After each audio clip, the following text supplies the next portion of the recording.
Okay, hello. Hello, welcome to the Honest Wargamer. I'm your host, Rob.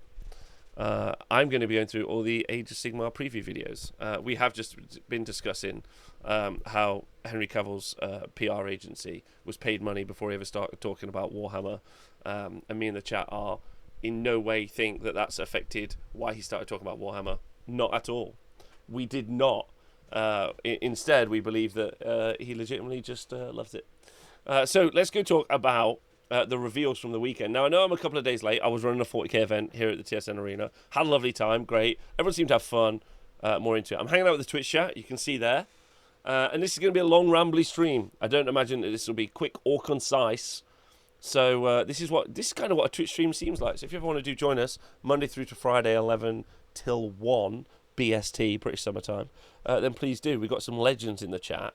And we're going to talk about it. So let's talk about, here we go, the Warhammer reveals. Okay, so the not Warhammer 40,000 preview. So I assume I won't see any Space Marines in this preview, like at all. Good morning, Joe PLC. Morning, chat. I like this preview because I had to charge my phone and missed like the 30k part. Amazing. Skinny Boots, thanks for resubscribing. I think he walked past Warhammer store and thought these guys have more money than common sense. It's true. Right, okay. So where should we start? Let's start with Cities of Sigmar for our Age of Sigmar stands, shall we? Warhammer preview: the Cities of Sigmar muster for the Dawnbringer Crusades. Okay, so they love this thing, the Coin Malleus. Games Workshop referencing where you used to take the King's Shilling or the King's Farthing, I think it was, back in ye olden days, which is just, if you don't know, what would happen is the kings and also hierarchy of England, and I assume many other states, but I know about England more, would press gang the poor into joining the military to send them overseas to fight, conquer, and murder, which is why there shouldn't be rich people. So Games Workshop referencing the Coin Malleus, which we will all take eventually as we're press ganged into the print mines of Games Workshop, just slowly printing more and more copies of Leviathan, which at this stage it does seem, and I don't know if everyone agrees, it does seem at this stage that a lot of the local stores here in Nottingham have got loads of copies on their shelves. Loads. But I don't know.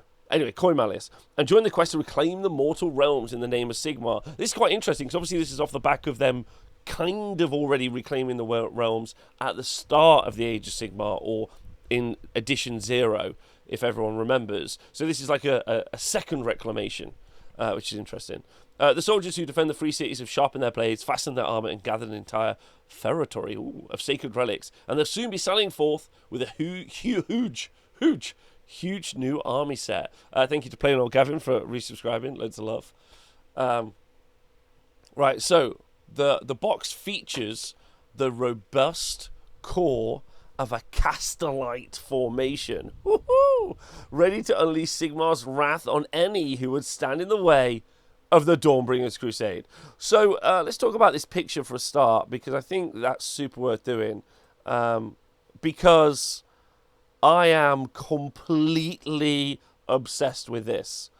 I am in like Flynn, right? Absolutely. Is 28 models huge? No, it's not huge. Although it's huge to paint 28 models. They really need a new face of AOS. Well, so, and I've talked about this a lot. AOS people who haven't engaged with my content recently, the thing I've been saying, and it should absolutely be true, they should pivot to Cities of Sigmar being the main faction for Age of Sigmar.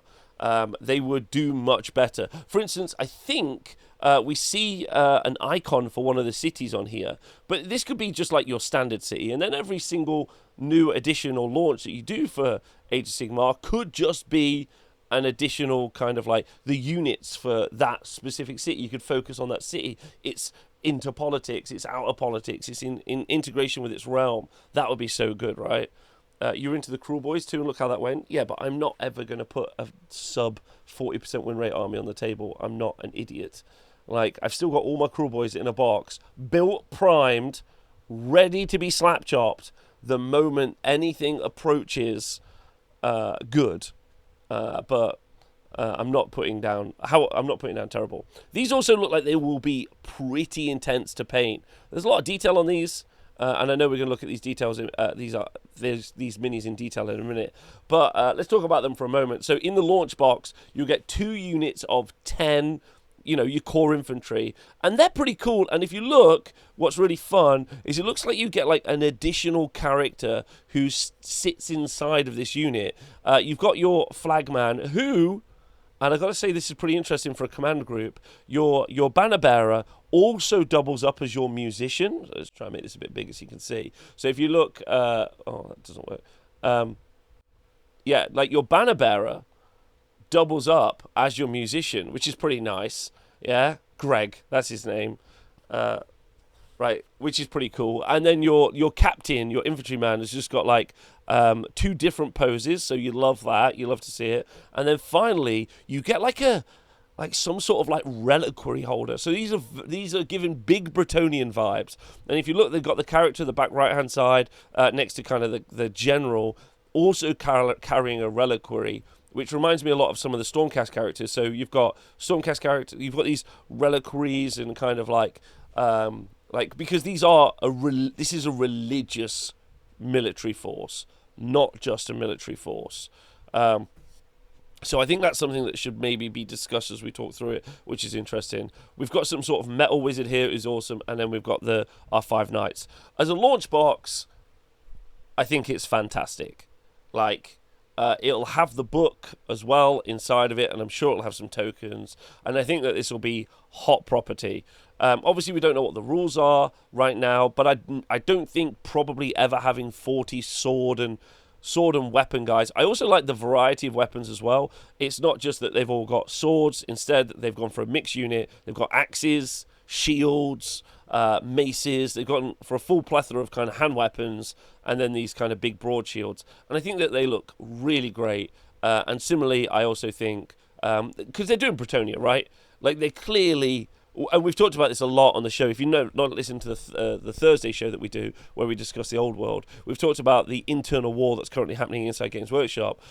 Specialist Design Studios, or SDS, are bringing back the old world. This has made Games Workshop furious. So Citadel versus SDS. And I know what you're asking, Rob, aren't they different? I'm not going into that today, but listen to the Thursday shows, you'll hear about it. There's a war between these 2 studios, and it's quite clear that when they were like, we're doing Old World again, then they were like, right, our Cities of Sigmar stuff is going to be Bretonnia, but just with a new flex, right? In my personal opinion. Jim Moy in the chat, though, says they feel more Empire to him. And if you do think that they feel more Empire, please do tell me. I would love to know what you think. Dave, lovely to see you in the chat. These represent the church, the Games Workshop senior management attend. Also, a much believed rumour in Games Workshop fandom circles is that many of the upper management of Games Workshop all attend the same church. So this is why you get a lot of monastic vibes coming out of G-dubs. More on that another time. The shields are also my favourite part of the army. The shields are great. The shields are really good. All right, so what does everyone think about the box? I love the box. I think the box is great. I think the minis are great. I think those little 10-man infantry units are absolutely electric. I think they're brilliant. They're very dynamic. That's true. They're uniform, which is also great as well. I think you can paint them fairly quickly or spend loads of time on each unit as well. I think the characters are fun, although obviously you won't want multiples of the characters. And I think the cavalry are legitimately brilliant. Only way to improve it is a new steam tank. That would work. Hard pass on the box. Don't need religious fanatic Bretonnians in my AOS. I think that's super fair as well. The hope is that they're terrible, so they get murdered a lot. That's fun. I feel this is a mix of Empire and Bretts. This humanity combined in the realms. Kent's just that's a really good point. I probably am willing to fall back on my position of it being Bretonnia and say it's a mix of Empire and Bretonnia. I think that's really fair. But there's definitely big religious vibes to this as well, I would say. So yeah, I think that's the best way to describe it. A nice mix. I want warrior priests. Me too. I honestly always loved the Cult Sigmar vibe in Empire. It's my favourite aspect of Fantasy Humans. I'm super happy for that. It's a great box, not my taste, but nice. There's Ultimate Side Quest. £120 for these models, a nice soft touch book, and some War Scroll spell cards that'll be out of date come FAQ. They will be. That box is fantastic. After grabbing the Seraphon one, my whale senses are tingling. Well, I hope you use your well senses to either destroy submarines containing billionaires or destroy very expensive yachts, one of the two. You guys remember that Warhammer game cinematic with the warrior priests and state troops getting ambushed by chaos? Then the priest phased off with the bloodthirst and missed this vibe. Yes, true. I think that was for... Yeah, there's some good old vibes that you need. Not very Bretonnian, is it? Defined by heavy cavalry. I mean, we think a lot about Bretonnian knights, obviously, but they used a lot of peasant bowmen and also peasant front line. Trebuchets as well were a thing.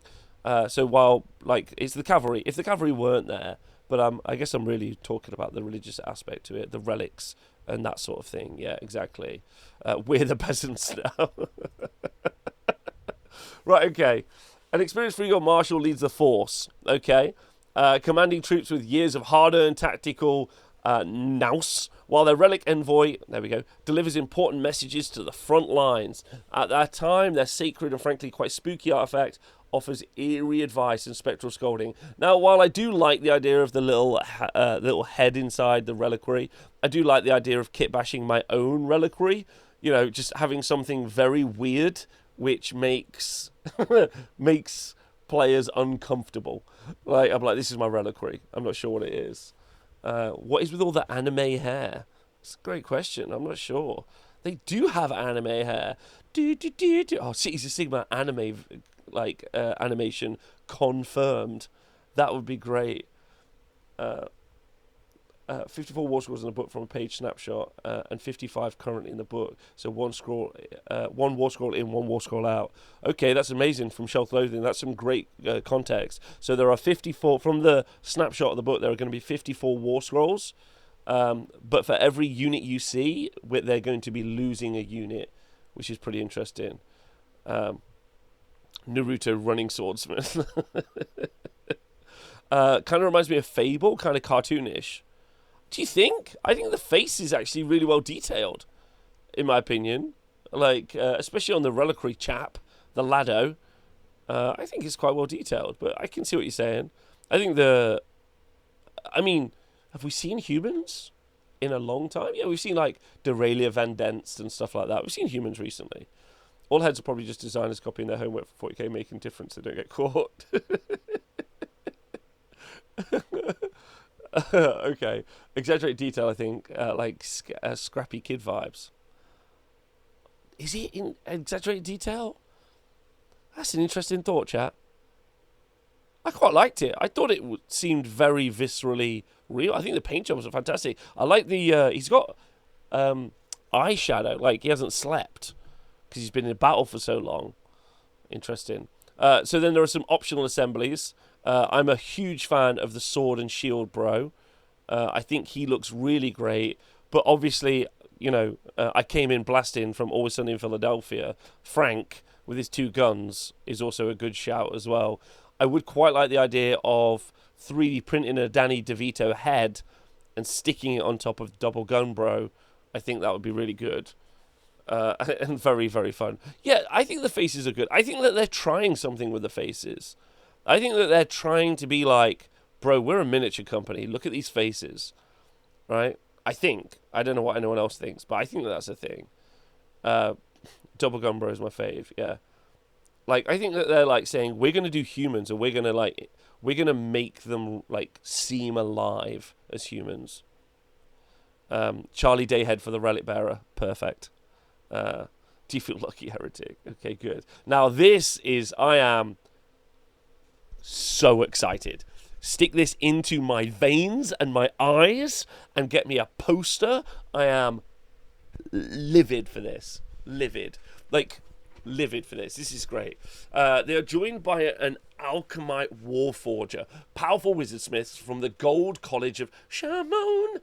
These metallurgical mages can reinforce the armor of allies and infuse weapons with searing power, aided by smoldering runic crucibles they carry into battle. So what I love about this is the very idea that it's a wizard smith, so it's not just a wizard, that there's some more there's more to it. It's not just doing spells, like there's incantations. I love the pot covered in runes. I love his like what is it, like his apron, like his smithing apron, again covered in runes. Metallurgical mages is a great phrase. I agree with that. This wizard looks like he fit alongside the horns of a shut perfectly. That is true as well. Cauldron is an awesome sculpt. Agreed. This is a clear rip from Han. Is it really? It drips world building. It does. Yes. Who said that? Red Hair Joe. Yeah, I agree with that. It drips in world building. I also kind of think that most of the Cities of Sigmar stuff drips in world building as well. We've got like the armor on the characters and stuff is legit, but like the shields, like okay, they're wooden shields in like embossed in metal is good. But yeah, this not only are they mages, they create magical weapons, and this is great. The whole box is world building. I think that's what they have to do with Cities of Sigmar, and again, that's why I think Cities of Sigmar should be the main faction. Because you can world build with them so much better than Stormcast. Like, you just can. Or maybe it's easier to world build with these than it is. There's more width and variety that you can approach. Could have called him a Full Metal Alchemist. Why would Games Workshop rip off IP? They've never done that before. Okay, and then we get to the troops. And I am legit here for the troops. What I like about the troops is they're a bit dumpy. They're not... It's not 10 heroic lads. You've got like a couple of Baldricks in here. Yeah, you've got a couple of Samwise Gamgees. You do not have like the cream of the crop of humanity. Instead, you've just got some lads trying really hard... Right, it's me in the Twitch chat. If me and the Twitch chat were called up to medieval war, this is what we would look like. This squad, right? Yeah, we got like Men of Lake Town, but AOS. Exactly, that's a great shout. These dudes fighting Croxagore, dear lord. Yeah. Because the Lord's just, to be fair, keeping it Dave, Pete, Rob, and Lou. Yeah, exactly. Stormcast don't even carry it over there for the origin culture. Compared to Marines that take cultural themes from their homeworld, Cities is very cool for world building. Yeah, They do look a bit like Ankh-Morphok Guard. Interesting. The squad screams, 1 attack, 4 hit, 4 to wound, no red damage 1. They do. But I reckon they'll have a good armor save. Like, if these don't have a 4-up armor save or better, and we don't need to talk about the stats, but, like, there will be a lot of, like... ludonarrative dissonance from me because they are head to toe armored. Like, they're not like the old medieval serfs who are going to war. They've got steel hats, they've got chainmail, they've got cuirasses, they've even got like armor on their legs. Like, they're very well armored as a unit. Okay, so let's talk about it, shall we? Let's start with the trumpeter. Delightful. I do hope we can swap out the head for the trumpeter. Otherwise, which I doubt, because he does look like he's doing like a trumpeting motion, which is a shame. So then all of our trumpeters will look the same. And they look different on the box, I think. Okay, that's interesting. All right, hello fish, loads of love. There's a second banner head in the first pick. Oh, is there? Oh, amazing. Okay, wait, hold on. Oh, wait, I've clicked it. Second banner head. There is a second banner head. Delightful. Thanks, chat. Okay, perfect. All right, you love to see it. And then we got... I gotta say that Tall Skinny on the right and Big Dumpy in the middle, our two little soldiers, are not filling me with fear, is what I'm gonna say. Imagine these lads against like some they do look like grape sculpts, to be honest. They're great in my opinion. Okay, so now this is kind of like the more grim-faced lads, right? Big Dumpy is very relatable. I agree. We've got like I like this guy. He's got an eye patch. This is fun. This is again some nice world building. We've got our like heroic pose guy here, which is nice.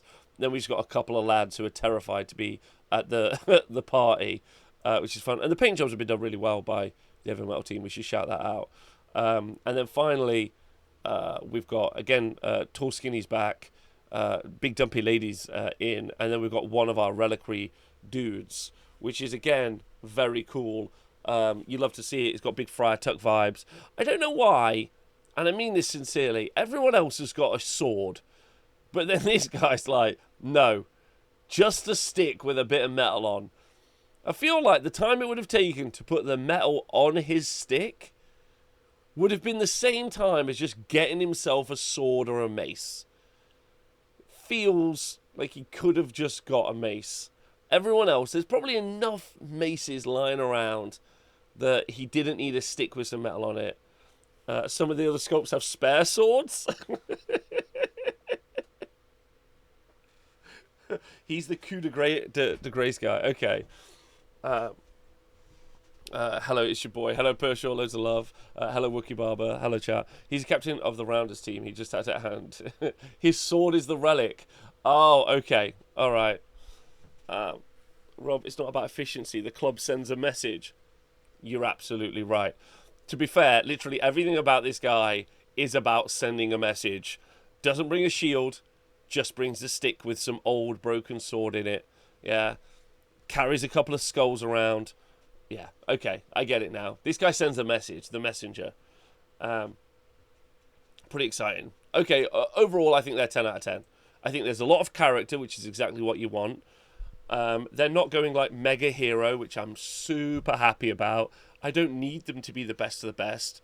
I love that Greg the Pie Merchant got conscripted into the army, and now he's just a soldier on the front line fighting the horrors of the universe. I'm in for that. I don't want but they're still outfitted and equipped incredibly well. So it's a real nice mixture of stuff.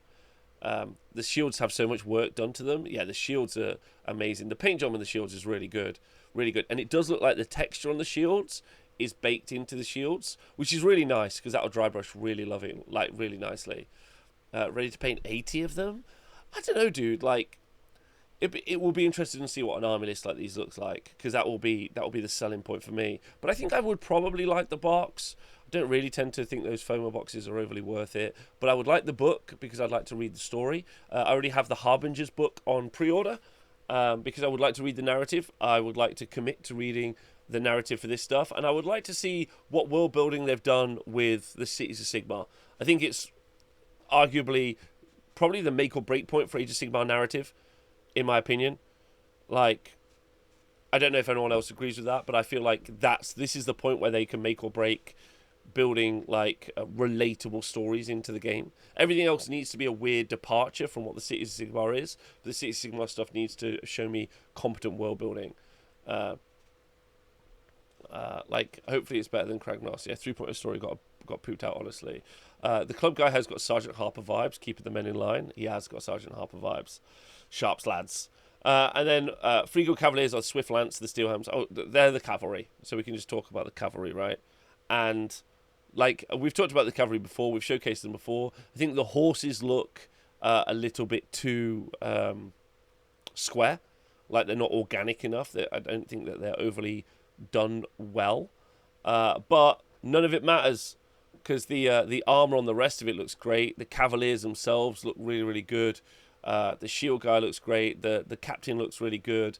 The different head options and the different weapon options are fantastic. Hopefully they're very interchangeable, which is the thing I'm really hoping for. Again, Games Workshop's not been very good at that recently. Horses just look stupid in real life. I love the idea that someone's in chat "Sure, Rob, horses just fucking suck." Yeah, that's why they look bad in this. Anyone? So this is fun to see. And then their Bannerman looks excellent as well and is really cool. So, and again, it's really nice to see banners back in the game. It's been a kind of not an odd conversation, but I've been playing and part of Age of Sigmar since it changed from Warhammer Fantasy Battle into Age of Sigmar. And many of those kits, when they carried over, it was quite important that you had a banner or a musician or a command group, basically, for each squad. Even if it was more of an elite squad, something like Bulgor. Even though they would sell them as a box of 3, you could still get a banner guy, and you could still get a musician in the squad as well. It's nice to see them returning to this. I think it's been a bit of a shame that some of the kits that have launched over the past few years haven't contained that command squad idea. Mainly because it's just fun to have that identification of those units in there, even if they don't really have any impact in the game. But also it allows you to be there's a model in here that does something quite cool for the unit. If you have an ability that takes a model out, like a giant stuffing him in his pants, you can break that synergy, and I love that. I think that's cool. I think that adds a lot to the story of a unit that you're painting. Convert those foot soldiers into Graveguard, yay or nay? Ooh, into Graveguard. Wow.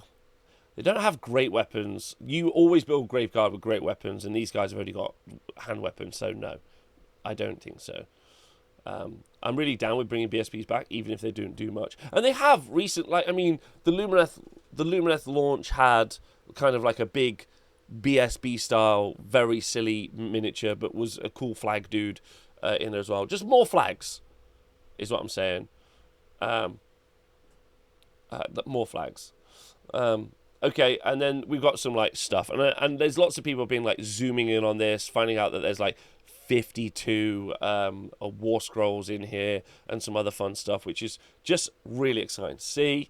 Then we got loads of other, just some fun stuff in here, I think. And then someone complained like there's no abilities on the Free Guild Marshal. That's because you're only seeing half of what will be a card that folds out like a birthday card, and you're just seeing the inside of one bit, and there's another bit that'll have the abilities. So there we go. And then finally, you may have noticed just a little sting in the Taylor picture preview, the awe-inspiring presence of Talia Vedra, Lioness of the Parch, who rides out scorching the heart of Ashquee's military. See, now this is what I mean. You can just be like, okay, we're in Ashquee, which is the realm of fire. We're in the realm of fire. This is one of our characters from that city or some of those cities. And then the next one, you could go to the realm of life and you can make them all like tree themed or make them like very different, right? And this is again why City Sigmar should be the thing. Now, a lot of interesting thoughts on this. This is the only miniature that didn't super do it for me. Like, I think a lot of people really like this miniature. I'm not a big fan of like the what is this thing on her back, on the back, this whole ass chair thing. I'm not super keen on. Like that bit throws it off of me. And this is a very Age of Sigmar thing now. I think they've decided Age of Sigmar, if you're having a big character, it's getting a big ass throne. Look at Gobsprak, for instance. Recently, we saw that, like the Lion and the Witch, the Lion, the Witch, and the Wardrobe. Amazing. The Lion, the Witch, and the Wardrobe. That's great. You can take the chair thing off. Okay, well, I would take the chair thing off. That's what I would do. Optional assembly. We've got different. Oh, nice. This is a really nice thing that they're doing in these updates. They haven't previously done this. This is really good from the GW team. They're showcasing obviously the details on these minis, and they're showing us some more elements of these, which is really fun. Yeah, that's great. That's really, really fun. Okay, you like to. I mean, oh, it's got a scorpion's tail.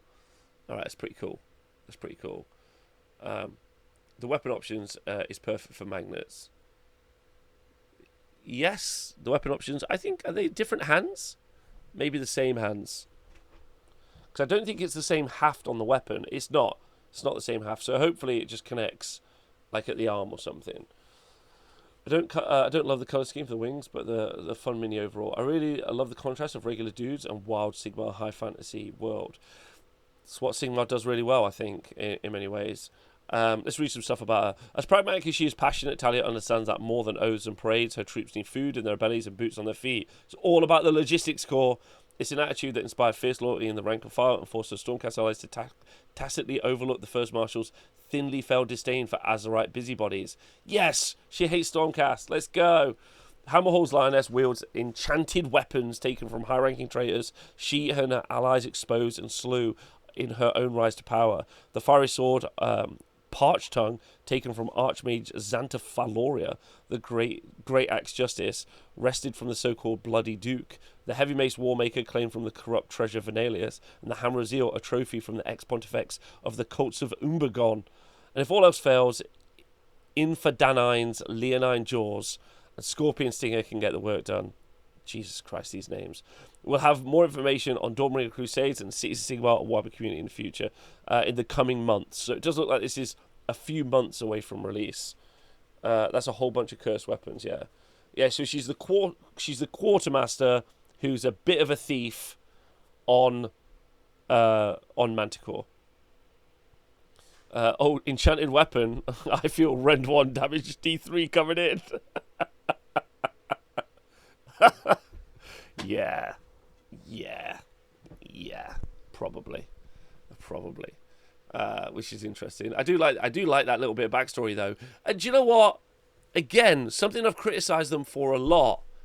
This is great. I've criticised Games Workshop for this loads, especially the articles. Hey, we got a mini, and we got like some backstory to the mini. You didn't have to tell me the entire story that you've written in the main book, but you give me enough to get pretty excited about the actual information. Like, that's great. I actually really like that. Really positive on that as well. Okay, chat. Time for me to tell you me what you think about the release. If you're watching it on YouTube, also do the same. I gotta say, I'm pretty excited about it. Like, I hope that this is an army that builds a lot around the infantry and the troops. We still haven't seen like a great weapon option. We haven't seen any ranged options, so we don't know if we're going to get like handgunners or crossbowmen. We haven't seen things like artillery, so are we going to see cannons and steam tanks and stuff like that as well, which would be fun. We haven't seen any flying cavalry, but if a manticore, we'll probably see a Pegasus. Maybe we will. That would be quite interesting as well. And then a bunch of different like characters. I would like to see a wizard character from each one of the realms. That might be a bit too much to ask for now, but I'd love to see what all those different like wizards look like. I think that would be really fun. And you can tell me, listen, you make 8 wizards in like these are the Wizards of the Realms box, where there's like a couple of different, like the old wizard box they did for Warhammer Fantasy Battle, where there's a variety of different wizard sculpts, some interchangeable parts. I'm buying the box. You've sold it to me. It's like an absolute no-brainer, in my personal opinion. Yes, and then the final point, and Jamoy, I kind of agree with you, although I think, unfortunately, this has probably destroyed our hopes. We always wanted our infantry units to be a mix of different races. The Cities of Sigmar are, while we definitely want to know what's happening with the humans, it wouldn't hurt to have had a couple of elves or dwarfs, halflings, in here. We know there's an ogre, but that ogre's a slave ogre.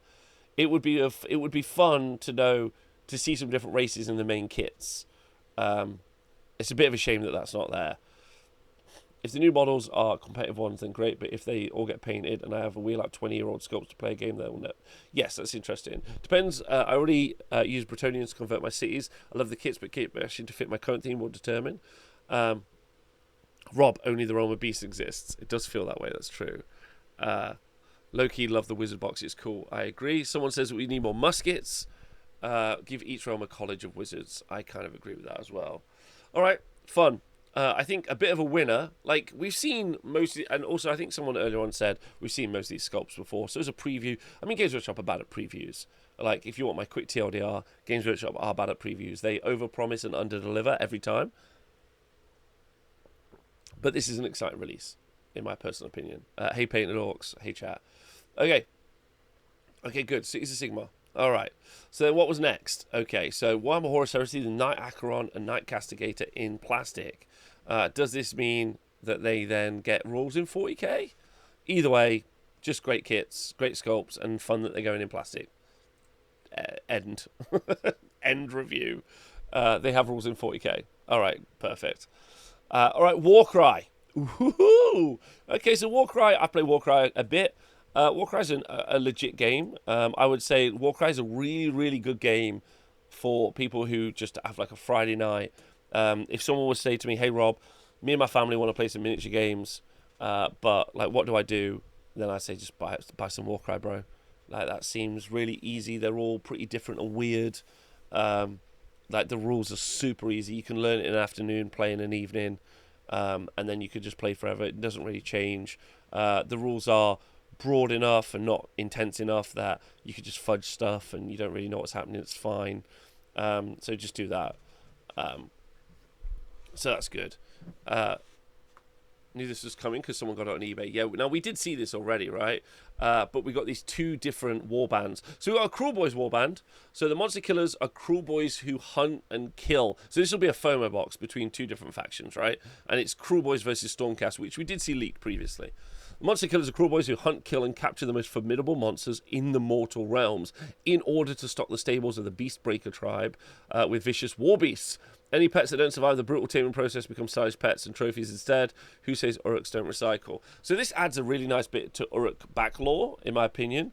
And as we talked about previously, the Uruk War Clans release for Age of Sigmar 3 feels like it was really half done.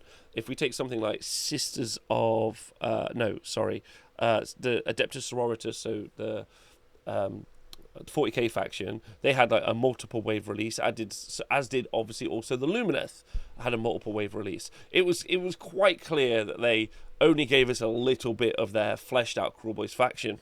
So I wouldn't be surprised if we don't see more of those Cruel Boys released in the future. Very, very much like how the Iron Jaws got co-opted into that book as well. The upcoming Harbinger Big Pig of Big Pig Dojo, Big Pig, which is an Iron Jaws unit that's coming out soon. It was clearly meant to be a miniature, along with probably some other miniatures they're sat on for Age of Sigmar 3. They've been pretty miserly with the sculpts and releases for Age of Sigmar 3. Not really sure why. I don't know if Age of Sigmar was selling too well. I don't know if 40k was selling so well that they wanted to make more minis for 40k to try and get more people into that market. I don't know if developing new miniature ranges for 40k, like we saw with Votan, like we saw for Sisters and all that other stuff, was something they wanted to do. It's been an odd time, Age of Sigmar 3's releases. We did get some new sculpts, and then just whole other factions just abandoned. Iron Jaws didn't get new minis for a long time. Ogres is another example. Those Orc Apes look better than FEC Walking Dead baboons. Yes, they do. All right, so let's talk about the kit. So what I mean by this is I think we're going to see more Cruel Boys released in the future. There's like a second wave in the future. But this is a great Warcry warband, but also incredibly weird. Let's start with the unit on the right? So he's our kind of like beast master, right? The hoary, trophy-laden beast knob leads each monster killer band, bringing years of experience, a bag of tricks, and a terrible trident. So this is our boy at the top right-hand side. And I love the little range of trophies that he's got, although I feel like that they must weigh him down in love, which is pretty cool. I like that he's stolen all these eggs. This is just fun. This is just a great mini with lots of story to it as a mini. So some people don't like it. Elric in the chat doesn't like it. Eggrot is wonderful. Eggrot is a vibe. That is true. So we have had Potgrot, obviously, who has been incredible. But Eggrot is our new favourite grot, which is good. Get out of it, Eggrot. There's no room for you in the hearts of the chat. It says Potgrot 420 in the chat. Oh no, do we need to do a Cruel Boys grot tier list? Yikes. The answer is they're all S tier. That's the answer. Stabgrot gang. Oh wow, now we've got the Stabgrot gang in here. We've got the Potgrot gang. May I offer you an egg in these trying times? Again, Danny DeVito coming into the show again. So yeah, he's obviously wonderful, as are all of the grots that we've seen previously. And then the Cruel Boys themselves, so these much more distended feral swamp orcs, again look fantastic. Thanks Diadrin to donating a gift sub to Egg Brother in the chat.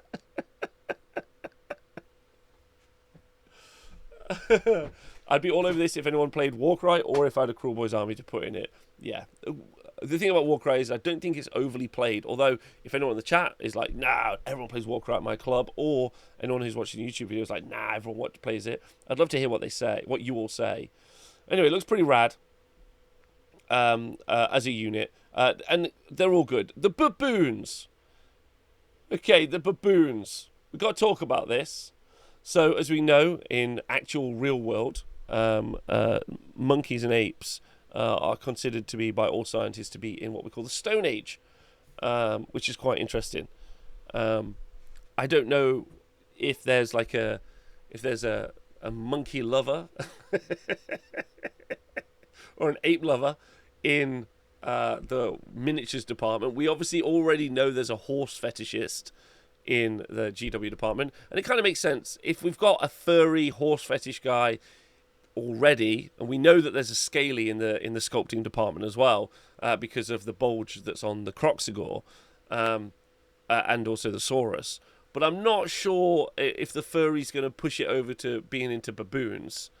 Right? There was a knife fighting monkey a while back. There was a knife fighting monkey in the Underworld's warband for ogres, which was really good. I mean, they're kind of cool, but a bit weird in the Cruel Boys. This is also the thing. They're also a bit weird in Cruel Boys. I think this also is a shout to some of maybe the unreleased Cruel Boy models that we haven't seen. Right? Why? And this is also our second entry on baboons. We already have had undead baboons released for the Flesh Eater Courts. So, this is weird. Right? Sorry if you didn't catch it, I'm not getting stream notification on Discord. No problem. Hello, hello. I thought these boys were into vultures and trolls. Yeah, I thought that they were into vultures and trolls. So, this has made it especially weird for me. An AOS 4 baboon army incoming. Yeah, like, at this point, we've almost had as many baboons released as we've had new ogre models. We've had more baboons released, I think, than we've had Skaven models. So this is a weird flex by GW. I hope they have big pink bums. It's such a weird thing to say, but such a true thing to say. I also hope that they have big pink bums, in the true sense of a baboon. So we'll get Chaos Baboons and Order Baboons in the future. Yes, because we've now got Destruction Baboons, Death Baboons. We need some Order Baboons, and also some Chaos Baboons. Yeah, one Skaven model versus 5 monkeys. Grand Alliance Baboon.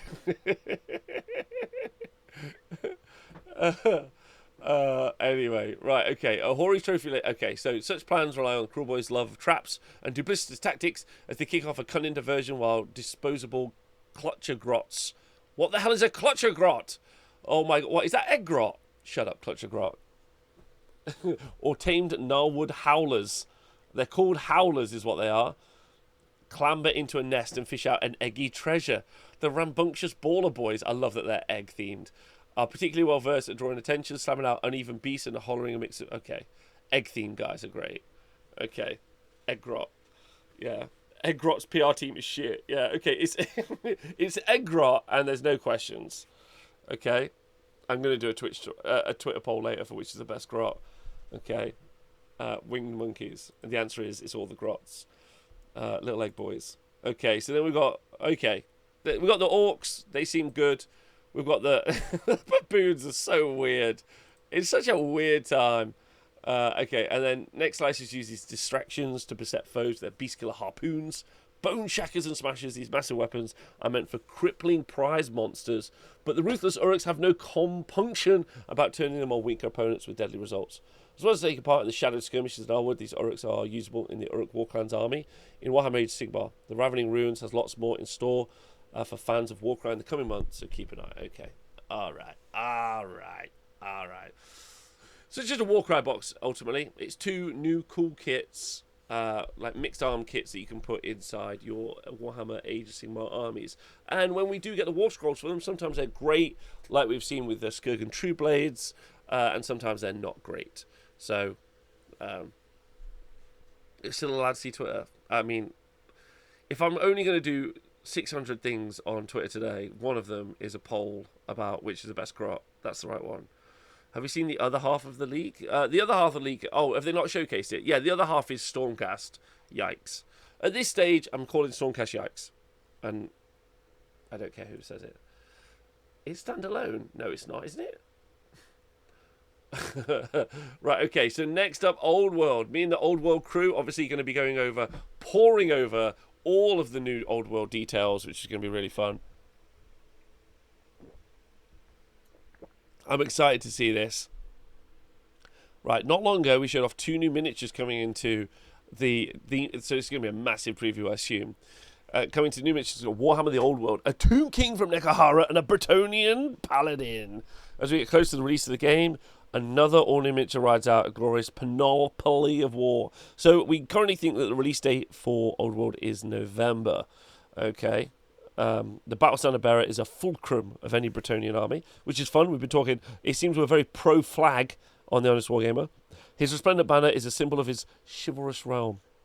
Okay, so, and there it is. This is our mini in fine detail. Before I give my thoughts, chat, what are you thinking?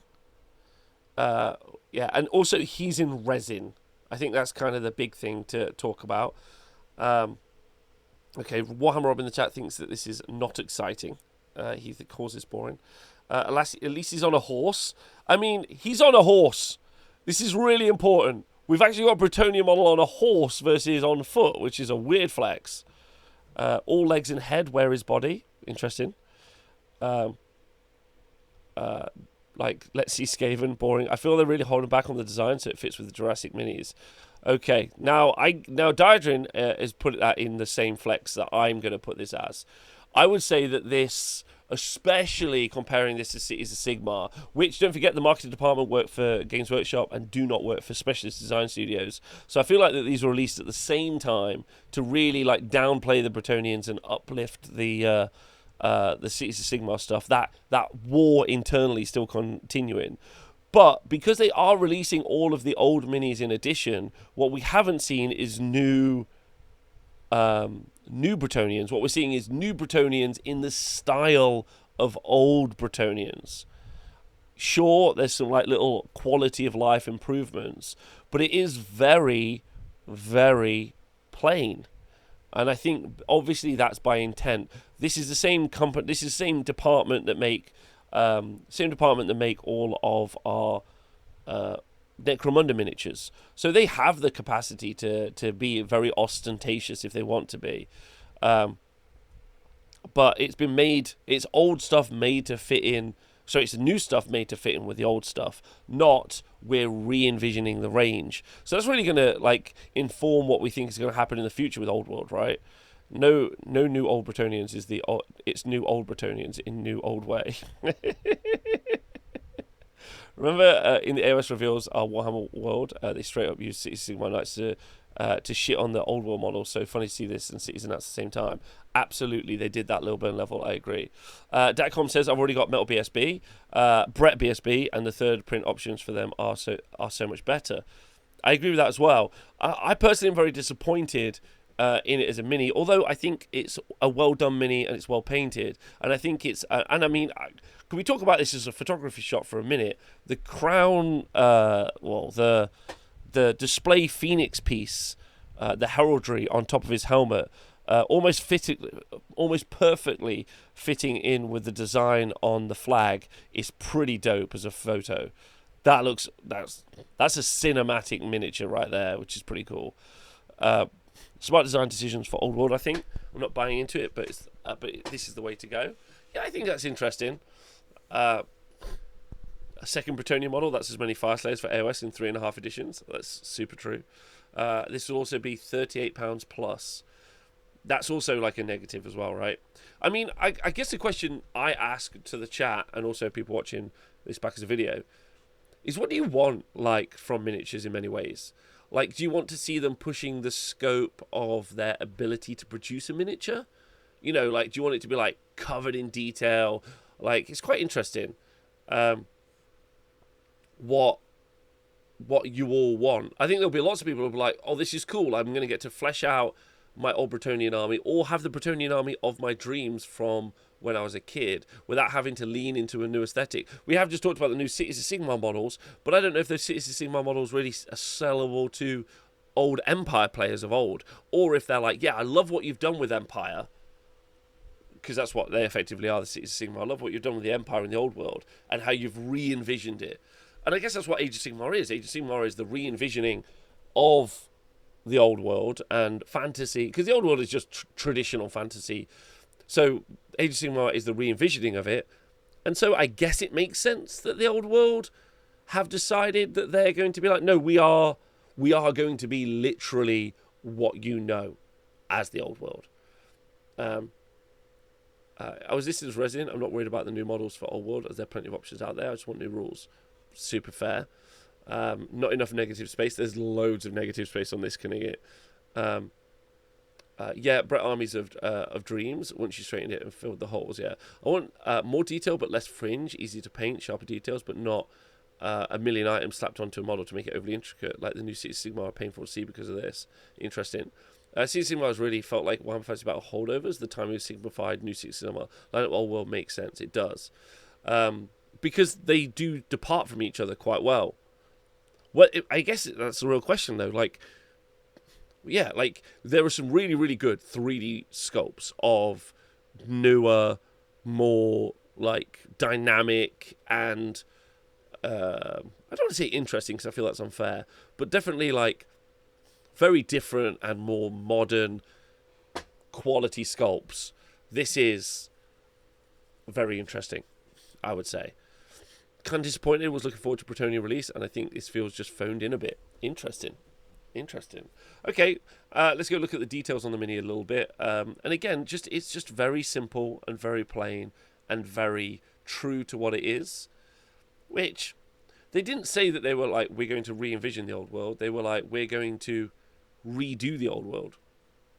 This version of the old world is set hundreds of years before the end times, and the armies are exactly the same. No weapon tech improvement in that time, except changes in magic. Yes, I mean, to be fair, in medieval history, like, weapon changes weren't drastic over the course of those hundreds of years, but I get what you mean.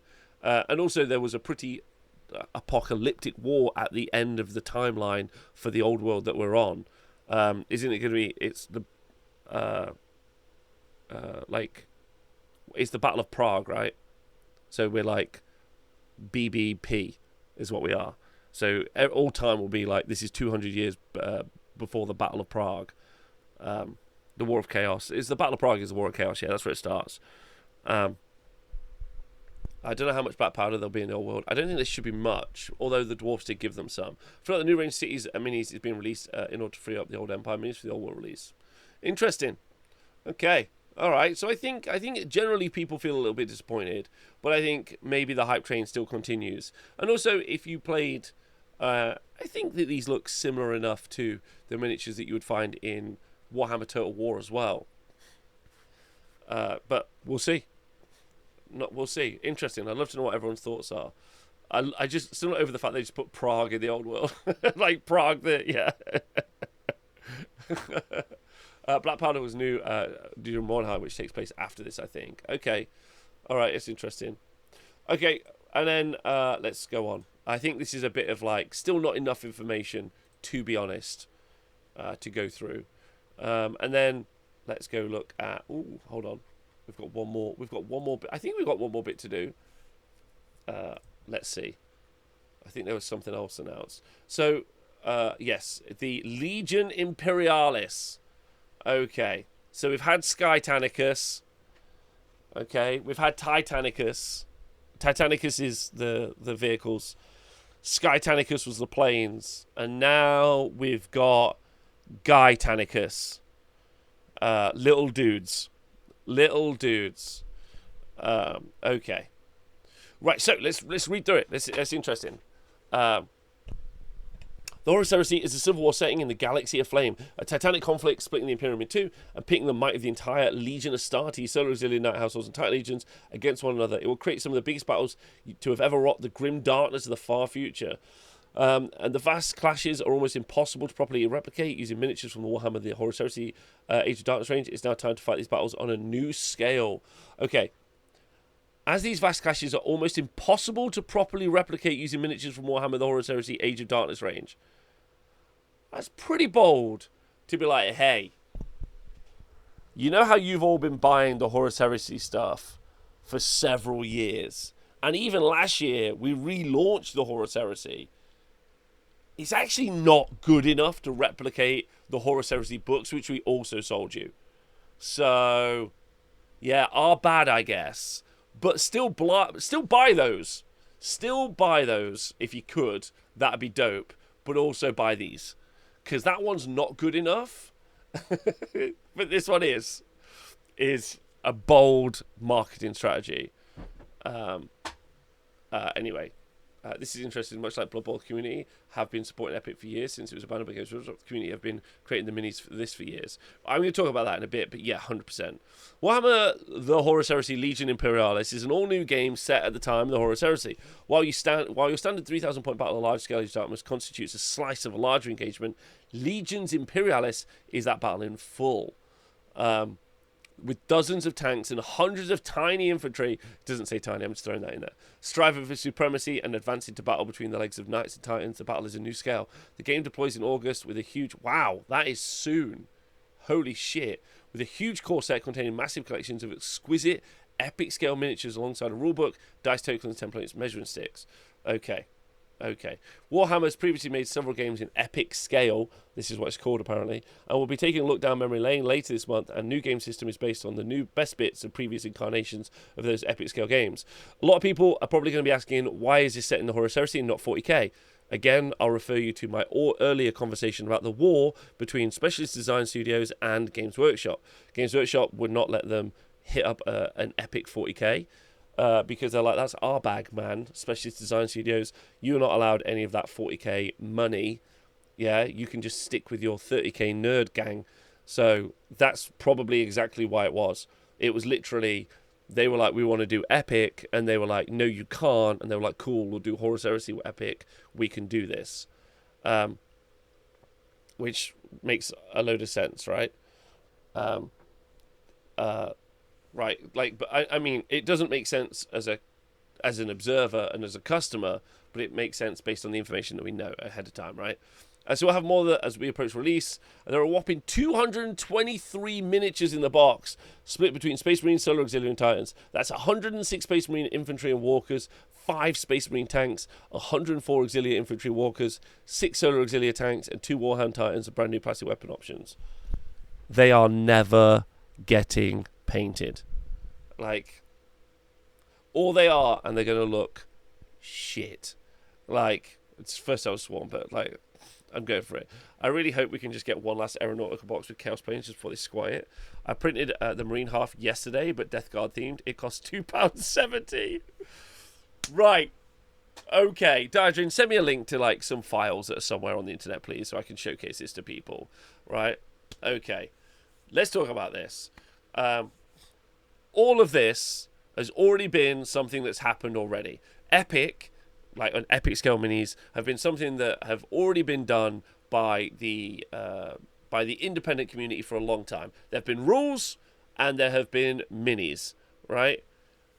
Okay, so this box, whatever the price of this box, is going to be astronomical versus how much it costs to print. Now, 3D prints and plastic prints have been a little bit of war, because actually, if you end up with something that's like really big, like a Warhound Titan, and I mean true scale, not epic scale, that's a lot of resin, therefore it just costs a lot of money.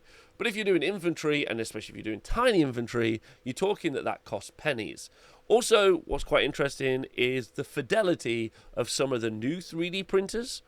Are incredibly high, i.e. the detail retention is incredibly high. So you probably end up with even better prints than these tiny, tiny prints from GW. So that's my first pitch. Well, that's my first thing I'm going to say about this, is that it's cute as fuck. Okay, I should start at the top. It's incredibly cute. And it's incredibly cute that really small miniatures game is being punched out by GW. I like that. It's fun. It's cool. Why isn't it also 40k? It's a weird flex, but whatever. Okay? And then this means that you're going to have Death Guard dudes, and then like the next box is going to be what? Like more Marines, and then the next box is more Marines, and the next box is more Marines. And sure, we'll end up with some Mechanica stuff. That's hype. But it's all Marines. Like Solar Auxilia, rad. I've got a Solar Auxilia army. Love Solar Auxilia. Mechanicus, right? And I guess eventually they'll do demons. In there as well. If Citadel is now going to be babies and not share IP, STS make Old World War Master is Old World if Old World takes off. Yeah. like separated Horus Heresy Specialist games are big standard 40k. If they do epic 40k, they'd have to launch like 20 factions. But no, but you start with 2 factions, right? And then be like, this is where we start, and then we're going to do more. Okay, so here's Diadrin with some printed minis that he printed and painted in 45 minutes. Okay, shout out to Diadrin. Please do follow him on Instagram if you get the chance. Pretty dope. so, and as he said, he printed out the Death Guard half of the army, and it cost him £2.70. They can bootstrap Epic 40k from Epic 30k. I agree with that 100%. I definitely don't think that they haven't given themselves the options to do so. I just think that it's a really great way of playing the game. Like, a really great way of playing the game. You got all these infantry bros on these little bases, and don't forget, some of the better painters in the world have painted these bad boys up. So this is as good as you're probably going to see them look. And they're all on these little bases, and they're charging around and being cute. And it's fun, and it's cute, and it's sweet, and it's wonderful. And you got these Terminators being like little Terminators, and that's really fun. It's just, you can already print these. So, like, I guess, okay, so let's talk about the thing that's exciting. The miniatures to me are not exciting. Yeah. Also, what miniatures you get aren't overly exciting.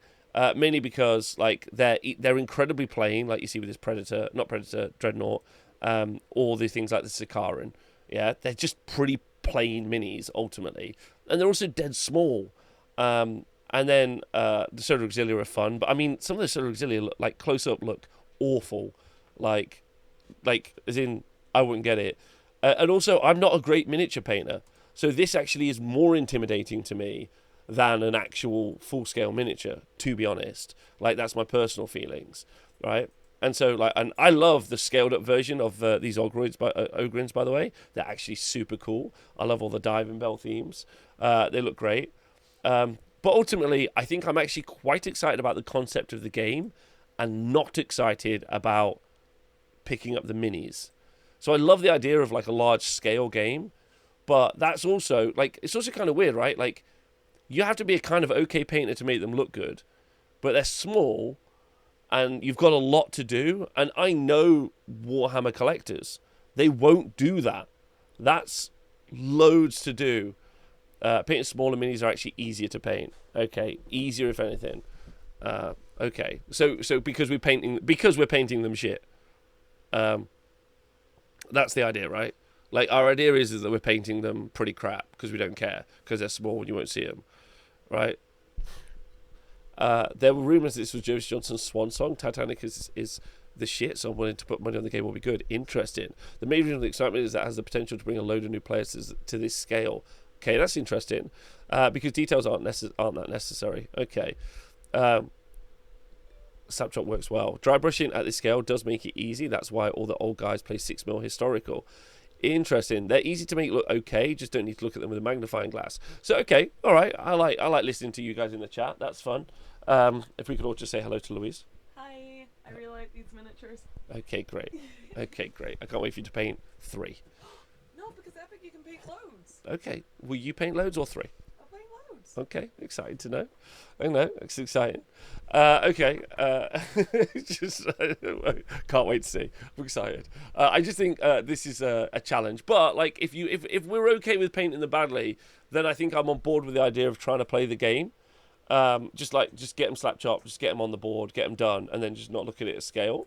And then anyone in the chat, my question to you is: have you played epic scale games, and how is playing epic scale games? Does that mean then you need to do a bunch of new terrain that's epic scale terrain, which is quite cute and fun? I like that idea. I mean, just run a Titan army. Interesting. Getting a load of elements on the board looks sweet. I don't hate that idea. I mean, that's one of the things that I'm not super keen about in, like... I've already said that 2,000 point 40k in Age of Sigmar should already probably be about 1,500 points. Just for, like, how much you kind of, like, play and put on the table at one time. So I'm already on board with that idea. As you guys know, I've been playing Legion and Shatterpoint in addition to like all the Warhammer games that I play. I quite like the scale for Legion. I think that's really fun because you get enough models but not too many models. And then I also like the scale for Shatterpoint because again they're larger and they're kind of like, because it's more character focused, that kind of works as well. I'd be interested. Maybe this is actually the perfect way to play the kind of massed battle Warhammer game that I've always wanted. I'm super open to that interpretation, and also maybe it kind of fits in. Maybe I personally, and listening to the chat a little bit, maybe I have been wanting a massed battle game, but at a ranked scale, which is quite interesting as well. I played Historicals at scale and Battletech. They are fun and feel different. You do need to make a new terrain sometimes, but model railroads produce a lot of terrain. That's fun. You get a sense of huge scale without having to take 3 days like that. Epic Armageddon is an amazing game. Alternating activations, the core rules are more complex, but the codexes become simpler. Okay. Played Epic a bit back in the day and can't remember the rules, but just it was awesome. You could play with Warlord Titans and big models. You could never play 40k. If STS pull an alternating activation fast one on this game, I'm all in. I mean, if they pull an alternating activation, I'm always in. Like, if you start a game with, hey, Rob, this game's got alternating activations, I start with being in, and then you have to get me out of the game. That's interesting. Alternating activation rules decades ahead of its time. One of the best systems games workshops have done, says Jamoy in the chat. Interesting. I play Epic Armageddon very frequently. Competed for the UK team at the World Team Championships pre-COVID. Hey, Shelf Loathing, I didn't know this about you. Titanicus has alternating activations. Oh boy. It always feels very good since units tend to have very distinct roles. Anti-air, anti-tank, infantry only for objectives except for some specialised units, but only play drop zone commander on his scale. Interesting. So could it be the game of my dreams? I don't have to paint the minis well. Or at all. I barely paint them. Love that idea. Yeah. Right? They're tiny, which is hilarious. I could 3D print them for pennies, so it's even better. Okay. Am I convinced? Am I already convinced? I started out going into this being like, absolutely no. And I'm obviously not buying the minis. No, thank you. But I would buy the rules if I thought it was going to be good. But tiny tanks. I mean, I have the large versions of these tanks. They're cool. They're super fun. Snapshot would clean up at this scale. Interesting. Honest Wargamer Phase 5. Come play with us. Creepy weird little models. Creepy weird little dice. Creepy weird little friends. Yeah, is this like a rule where you have to use tiny dice? Like, what's the situation? Do I have to use teeny tiny dice? And then I guess the follow-up, as Shadow Realms has pointed out, is that then if they're doing this for the Horus Heresy, which SDS do, it makes sense that a couple of years down the line, they also do a epic scale version of Warhammer Fantasy Battles, which is interesting as well. The community has supported Epic Armageddon super well, loads of army lists to choose from and rules all online. Interesting. So this is already an existing game. So even if I get into the game and Games Workshop don't do a good job of it, then there's another way to play. I love that idea. I don't know Horus Heresy, but the game may be good, so I'm tempted to buy this. Interesting. What do you reckon the time frame is? So for the little creepy weirdos in the chat, that's what you're called now. Little creepy weirdos. The book looks cool. For little creepy weirdos, what do you reckon the time frame is for painting one half of one of these boxes? Like, because Diadrin, like he said yesterday, he painted up his little dude that he 3D printed in a few minutes with just some dry brushes and washes. An afternoon, bro. There's 2 warhounds in there. Everyone in the chat says an afternoon. See, I told you, you ain't getting 1-3 done. It's a joke. I've done loads of epic stuff. Okay. Okay, it's really quick. Released in August soon, Slapshot in a weekend. Okay. Interesting. It's okay. Based on similar scale World War II game I play. Painting one half of the box is a simple scheme. A few hours, likely a weekend if you're being casual about it. Though it's not bigger scale, old epic. I think it's 2mm bigger. Ooh, what is old epic? Is it 6mm? Is this 8mm? Full Epic Army race stream, you and Rogue Hobbies. That'd be fun. Race. a race. We both get the box and race to paint it. I'm not gonna win. That seems like setting me up for failure. Does seem like setting you up for favour. It depends how I feel. I would say the texture can look off if you don't wash. Longest resources to glue to the base. Yeah, I imagine that takes ages. Interesting. Am I going to kill this game like Battletech? No. Battletech killed itself with its terrible miniatures. Interesting. Okay, all right. So I've been turned around on this a little bit. I mean, I'm not buying these tiny models. Dear God, no. Because these are just STLs now that they had for bigger models that they're now shrinking down. So, like, as a business, they are laughing. Like, they design a new kit in a digital file and they just literally go transform minus 80% and then they print that bad boy out. Like, absolutely not. Like, I'm not buying two things at different price, but I'll print it, definitely. It only matters when you're mixing within the same army, though. You don't need mix. Okay. I print infantry on these bases. On the base. I print infantry on the base. Oh my God, that's so clever. So you don't even... That's good. Just use Monopoly pieces in your imagination. Oh, I appreciate that. All right, I think I'm turned around on this. I think it's pretty interesting. So let's review, shall we? Let's review as a reveal from the weekend. We ended up with some Cities of Sigmar models we'd seen previously, which is I mean, is that underwhelming? Maybe a tad underwhelming. But some cool new Cities of Sigmar models. We ended up with, and I personally think they're really exciting. And again, for one of their main systems, it's really fun to see where they're taking the world building. We're all about world building. Oh, the Skaven stuff? Oh, I did miss something. Chat, what up? Warhammer Real, Scabbit's Plate Core come to corrupt the weird wood. The wild wood? The weird wood? Let's go have a look, shall we? Okay. So this is an Underworlds game. Underworld's Warband? Yeah, so that's going to get cancelled soon, surely. Deep in Weirdwood Hollow lies a vast rolling well of shifting magic, lodged in the gullet of Gur, the scent of power wafting off the numerous relics. An artifact swallowed by the realm has even drawn the twitching snouts of the Skaven to delve deeper into the dangerous place, so that they may exploit and service the great horned rat. Why wouldn't they just make a full unit of these? It's a great question. Thank you very much, Ziggy. 30-year-old model finally replaced. Lol. Agreed. Okay. So, Scabbit's Plague Claw are a group of disease worshippers from the Clan Pestilence. So, this is a Clan Pestilence pack, is what we've seen. And we've seen, I mean, wow. That's incredible. Right? I mean, shout out Tiny Rat holding a bit of Warpstone. Obviously, that's amazing. Let's just jump out there. His little plague sensor bell using Warpstone inside of it is really fun. Loads of fumes coming off of his sensor bearer stuff as well is excellent. Right? The little guy is really great. Tiny Rat should be a baboon. I agree. There should be more baboons in the Skaven range. Let's go back and look at this again. I think it deserves a little bit more love. All of it's great. Really good. Really nice. And then we've got some actual plague sensor bearers. So you've got this absolutely phenomenal guy covered in all of these bandages. You've got another guy with a sensor bearer. Looks really good as well. And we've got some plague monks. And this is done really well, I think, actually.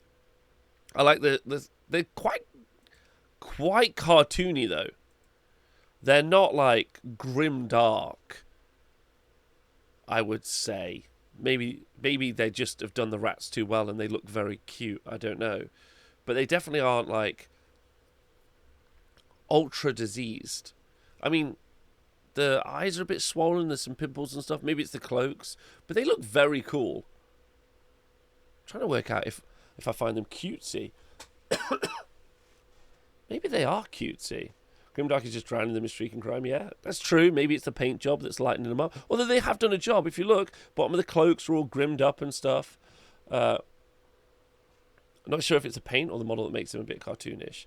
I think not in a bad way. I think they've got a very strong aesthetic. Like the plague fumes are quite cartoony, I think. But it works. It's not a negative. I'm really enjoying it, and I think it looks really fun. I like that as well. And then it's the actual plague monks I'm thinking about. Maybe it's just because all I've seen is incredibly fastly painted dry brush Plague Monks for my entire adult life. So maybe it's that. They look like Blood Bowl rats, which are more cartoony. They look like, yes, that is true. Pretty interesting, pretty fun. Okay, and then there's some rules for them, but obviously we don't understand the rules because no one's ever played this in any way, shape, or form. All right, well, let's go and talk about what was actually revealed. This is quite interesting, isn't it? Like as a list. So they've showcased the Cities of Sigmar stuff. We've seen a lot of that before, which is fun. They showed us a plastic version of 2 miniatures, which they made previously. The new Cruel Boys kit was legit awesome. The baboons are weird, but that was fun. The Skaven kit is awesome, but like completely out of line with the 20-year-old Skaven sculpts that are already there, which is weird. The one Bretonian miniature I think was a disappointment generally, and then miniatures you've seen previously but smaller. But a new game system, so that's pretty massive. A new game system announced is actually really huge, but tiny. Like a new game system being announced is actually pretty cool. I gotta say. So like, I think I can accept the fact that everything else was a bit like not overwhelming. For a non-Warhammer 40,000 stream, it's very Space Marine heavy. I think that's a fair conversation. And also, yeah, a new game system's coming in August is nuts. Like, they've been talking about Old World for ages, and then they're just like, hey, by the way, brand new game system right here available. Yeah, they played the epic announcement down. Interesting, because again, it's that war between specialist design studios and Games Workshop. Don't forget, Games Workshop, literally, the advertising part of Games Workshop is so tied with like the books and box games, so like 40k, Age Sigmar, their stuff. Like, this is a whole new game system. That's crazy. That's actually a massive deal when you think about it. So as a preview, it's pretty fun, because you end up with, I mean, I think pretty much everyone got something that's to be excited about. You know, like the Age of Sigmar stuff was a bit nebulous, but outside of a new edition, Age of Sigmar stuff, any game system is fairly nebulous, right? They previewed 224 more midis for Imperialists than Old World last year. It's just little hints that there before the community was like, are they gaslighting us? Interesting. SDS is a passion project, division of Games Workshop. They're actually the rebel underground alliance of the Imperial Games Workshop. Almost seems like Games Workshop is a highly dysfunctional workplace. Agreed. Is Underworlds SDS? No. SDS is, again, mainline studio. Underworlds and Warcry are mainline studio. Is the main game Warhammer wasn't so popular, I could absolutely see myself as an SDS weirdo forever. Yes, me too. I think SDS is like the future, like a lot of passion. And I think that's why I'm being a bit gentle about the Bretonian model. I think they've decided they're relaunching a game that they loved. And that's where they're at. And it's our fault, and also Games Workshop's messaging, for going further along that line and assuming that they were going to redo the game that we loved. Instead, they're like, no, we're going to bring you back exactly that game you loved and not do anything else. And that's like, you know, again, I've said this before about Games Workshop previews. There's a lot of they overpromise and they underdeliver, and they do that with a lot of their marketing as well. Like ultimately, when you crack open that Leviathan box, which they've overhyped, you get some Marines and you get some Tyranids in a pretty unbalanced match with no terrain to play. Like, it's not a good starter box. It's not a good, because that's why I don't call it a starter box. It's got no terrain, so you can't play a functional game of 40k with that starter box, in my opinion. Like, Necromunda is just a satire of games, company and company politics. It is. That's true. So, pretty fun. I'd love to know what you all think. I hope you enjoyed me going through the previews. I love doing this sort of stuff. It's super fun. Thank you to everyone who supports the show on Patreon, and all the Twitch subscribers and chatters who make, I think, reviewing this stuff a lot more fun and engaging. So I want to thank them. They're great. So there you go.